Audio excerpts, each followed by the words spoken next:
asistir a esta reunión, rueda de prensa que estamos convocando a través del Frente Colimense por los Derechos Humanos de la Diversidad Sexual y de Género, que integramos varias organizaciones. El motivo de la rueda de prensa es para informar a la población sobre un exhorto que realiza la CONAPRED al sacerdote René Silvio Carecedo Alarcón, y de la parroquia de Armería, de Nuestra Señora de Guadalupe. Entonces, para poder entrar un poquito en contexto, el compañero Hugo nos va a explicar un poquito sobre qué fue lo que aconteció y qué fue lo que nosotros realizamos, ¿no? Buenos días. Bueno, nada más comentarles que el año pasado, aproximadamente el 21 de noviembre, hubo una denuncia ciudadana en redes respecto a este sacerdote, ¿verdad? Que realizó declaraciones durante una celebración de una misa eucarística. En dicha celebración, él mencionaba, ¿verdad?, justamente que se acercaba una encuesta por parte del INEGI, donde el motivo principal era encontrar los puntos pertenecientes a la diversidad sexual para datos estadísticos. Sin embargo, él durante su discurso, ¿verdad?, manejó las palabras de: en estos días van a ir con una encuesta donde les van a preguntar a los niños, a las niñas, ¿tú qué eres? ¿Eres niño? ¿Eres niña? ¿Eres homosexual? ¿Eres travesti? ¿Eres joto? Que si bien no hacen una alusión directa a una determinada persona, sí nos afecta a todos como población, como miembros integrantes de esta población, y es por eso que nosotros en su oportunidad recabamos información, realizamos la queja correspondiente ante la CONAPRED y estamos en ese seguimiento. En ese sentido, la CONAPRED ya emitió un oficio que en este caso fue notificado a la parroquia y al sacerdote a través del correo electrónico. Justamente el oficio donde la CONAPRED le recuerda las obligaciones que él como ministro de culto tiene para con el Estado, tiene que respetar las instituciones y los procesos del Estado y también garantizar el respeto a los derechos humanos. Nosotros ahora sí como frente no buscamos una confrontación ni con la Iglesia Católica ni con la Arquidiócesis, sino al contrario, nosotros estamos en la construcción de un discurso, de un diálogo con ellos, hacer una construcción de cultura de paz, y sí, en su oportunidad como frente vamos a realizar un oficio dirigido a la Secretaría General de Gobierno para que pueda intervenir en este asunto, darle seguimiento, si nos puede ayudar a convocar una reunión de trabajo con el obispo para el efecto de empezar a realizar estas pláticas. Estos acercamientos.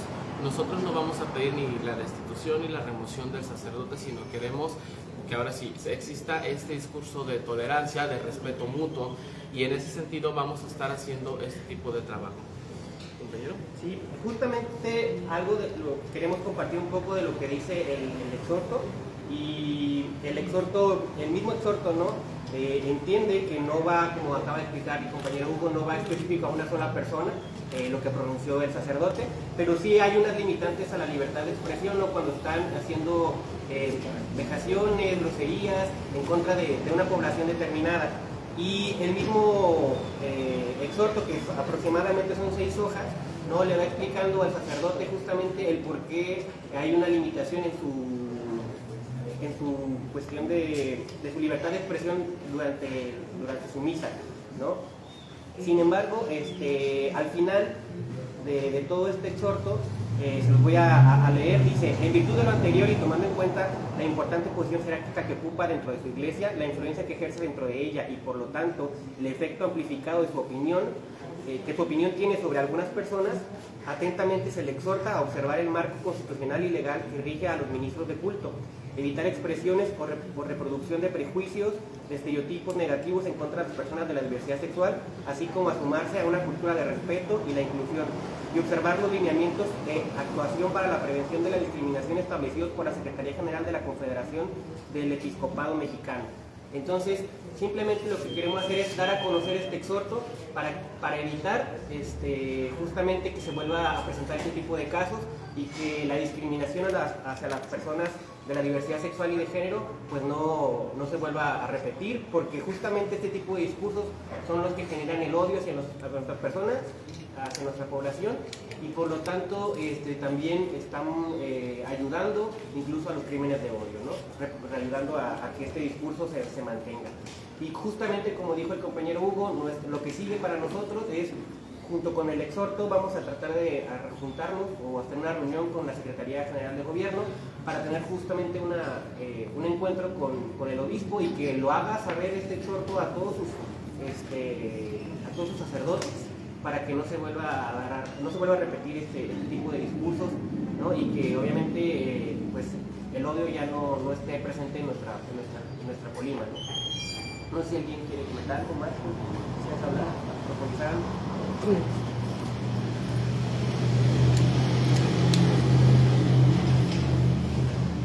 Bueno, hace más de 20 años el obispo Gilberto Balbuena en funciones mencionaba que los homosexuales no tenían derechos humanos. Todavía sabemos que hay, digamos, gente en la Iglesia Católica que está con esta visión. Creo que en más de 20 años pues, hay muchos avances democráticos en los cuales precisamente el avance de los grupos que han sido vulnerabilizados durante a lo largo de la historia pues han avanzado y son sujetos de derechos, y no se puede permitir precisamente que instituciones sigan vulnerando sus derechos. Y bueno, como dicen aquí los compañeros, están precisamente hablando, tratar de un diálogo precisamente con una de las instituciones que tiene una, digamos, gran jerarquía, digamos, en su institución, pero también en la sociedad colimense. Sabemos, bueno, que hay distintas religiones en Colima y que la Iglesia Católica, bueno, sigue siendo un gran sector que la está siguiendo. Y bueno, aquí lo que se busca es precisamente reconstruir toda esta cuestión del tejido social, de trabajar precisamente por una cultura de paz y no precisamente a los discursos de odio. Colima precisamente es uno de los estados donde es alto los crímenes de odio. En más de 20 años tenemos más de 30 crímenes, y no solamente de hombres gays, sino de mujeres trans.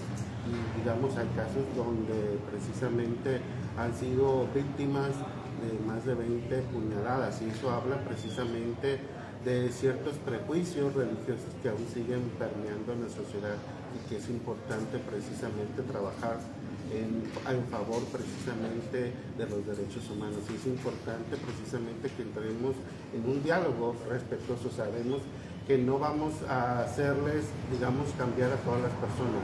La importancia precisamente de la encuesta del INEGI es precisamente dar un porcentaje de personas de la comunidad lésbico-gay en México. Siempre se ha hablado que es entre un 7 y 8% de lo que es la población, de los registros que tiene el INEGI, y esto da precisamente a que se visibilicen, digamos, esas cifras que son importantes, porque se harían políticas públicas precisamente para este sector de la sociedad.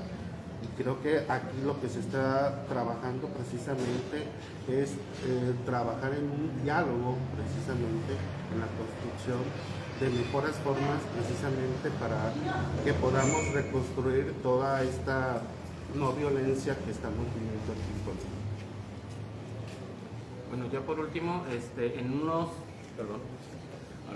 ya por último, en los próximos días les estaremos haciendo llegar a los medios de comunicación la agenda de trabajo sobre la cual este frente va a estar integrando y realizando acciones de manera coordinada a través de gobiernos estatales, gobiernos municipales, con otras instituciones y las demás cuestiones y acercamientos que vamos a tener con la sociedad a través de diferentes talleres, cursos y demás. Por nuestra parte sería todo y muchas gracias. ¿Se han incrementado los crímenes de odio a raíz de este tipo de declaraciones? Bueno, o sea, no sabemos si exactamente contribuyen, ¿no? Obviamente contribuyen al ¿cómo se llama? al odio que se genera, ¿no? Pero no, pues no podemos tener una relación automática de discurso y igual a asesinato, o sea, no es como posible relacionarlo automáticamente, pero obviamente pues el discurso permea en la sociedad. ¿Cuántas personas todavía en el estado son católicas y pues van a misa y escuchan el sermón del sacerdote y pues obviamente les llega, y posiblemente quienes son adultos y van a misa sabiendo pues a lo que van, pero también hay niños que todavía a lo mejor están descubriendo su sexualidad y puede repercutir no nada más en su percepción hacia ellos mismos, ¿no? Diciendo no estoy bien, no soy una persona normal, por así llamarlo, y genera incluso el mismo odio hacia uno mismo, y eso hay que evitarlo, ¿no? No podemos relacionarlo directamente, pero sí podemos decir que ayuda, ¿no? Porque es un número, no puedo decir que es un solo factor, sino es multifactorial, que lo que ayuda a que esto sea, a que los crímenes de odio se incrementen. Esa sería una cuestión. La otra cuestión, en esa misma pregunta, dependería de las autoridades determinar dentro de sus carpetas de investigación, ¿verdad? En el Código Penal, yo, si mal no recuerdo, sí existe lo que es el homicidio y viene como agravante cuando es cometido por identidad sexual o identidad de género, o también por motivos de odio, pero realmente cuántas carpetas de investigación se radican o se judicializan, o las líneas de investigación permiten precisamente, ¿verdad?, que sí fue motivado por un crimen de odio. En otros lugares, yo recuerdo el caso de Florida en el 2016, ahí sí fue un crimen de odio porque fue una persona que entró con un arma a un bar de la población LGBT y empezó a hacer disparo de arma de fuego contra quienes estaban adentro. Aquí son casos, ahora sí pues, individualizados, ¿verdad?, donde ahora sí las autoridades encargadas de la investigación y procuración de justicia serán quienes tendrán que determinar si existe o no un motivo de odio o fue algún otro factor.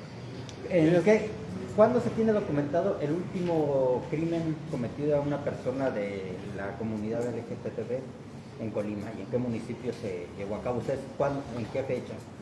Yo no me encargo de esa área, no sé si ahorita alguno de mis compañeros tenga el dato.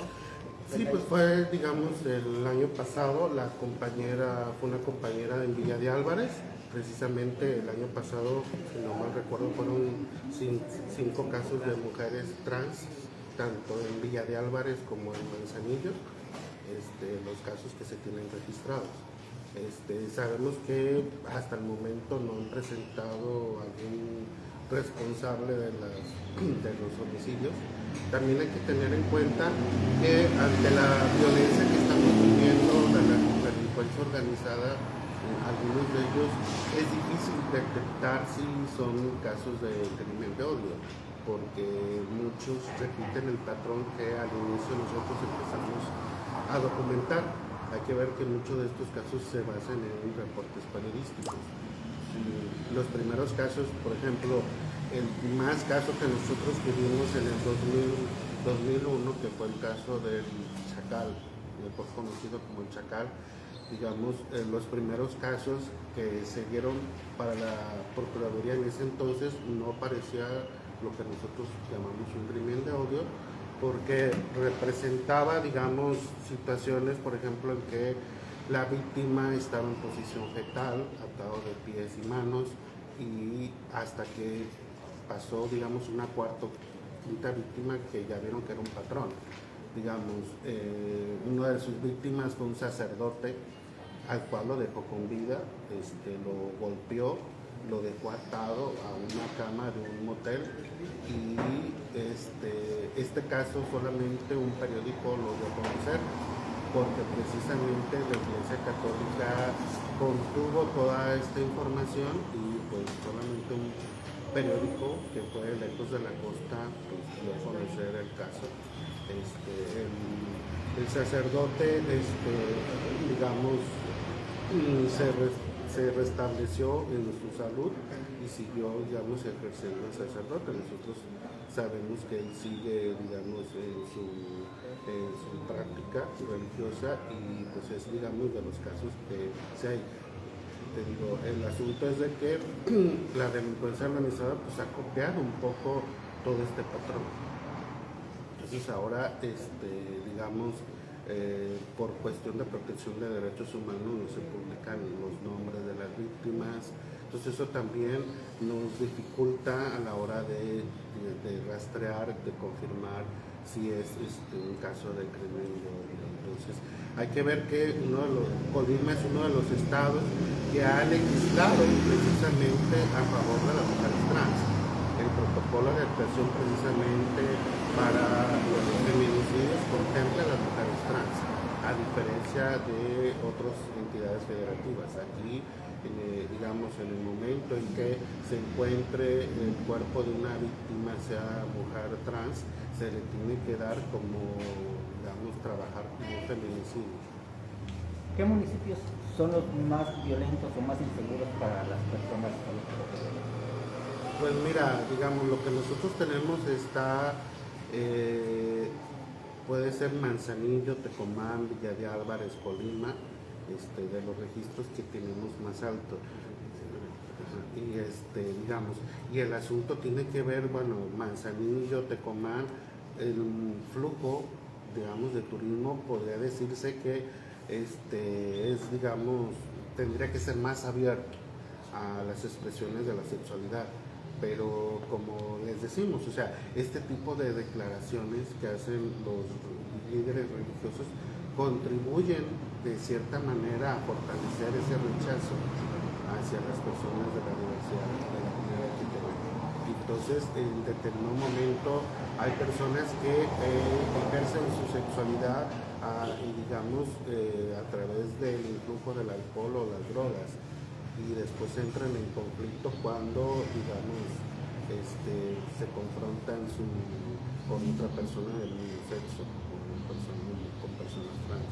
Entonces es algo que se tiene precisamente que trabajar, que tendría que el gobierno del estado pues crear políticas públicas, desde una campaña de educación sexual, desde la SEP, precisamente para que se pueda promover estilos, digamos, más saludables para que la gente pueda desenvolverse en la entidad, digamos, con entornos más favorables a la no discriminación. O sea, hay que ver que nosotros tenemos el registro porque pues, empezamos hace más de 20 años. Hay estados que no tienen todavía el registro y que se les dificulta.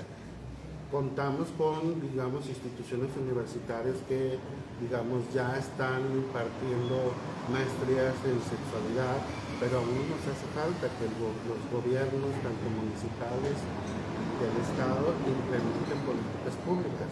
Tenemos una ley de discriminación que no tiene, digamos, el gran desarrollo porque no hay, digamos, una institución, no hay un consejo que tenga presupuesto propio.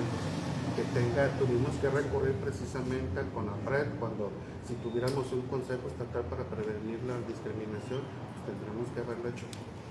De no atenderse esta recomendación, en caso de que el sacerdote o los sacerdotes de la diócesis continúen con este tipo de discursos, ¿a qué podría llegar el tema? ¿Hasta dónde puede llegar el alcance de la autoridad?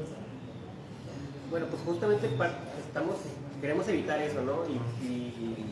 Y por eso queremos tener la reunión con el obispo, para justamente que se pueda tomar en cuenta el exhorto que se realizó y que no vuelva a pasar esto. ¿Qué alcance puede tener? Pues no lo sabemos, simplemente es un exhorto, ¿no? Es un exhorto, entonces no digamos, justamente como lo dijo Hugo hace rato, no queremos ni que el sacerdote sea expulsado de su congregación, ni que alguien se vaya a la cárcel, por ese tipo de acciones, pero sí queremos respeto. No, vamos a buscar de todas las formas posibles exigir ese respeto. Ahí estaríamos a lo que en este caso la autoridad, la CONAPRED, determine al momento de sacar su resolución.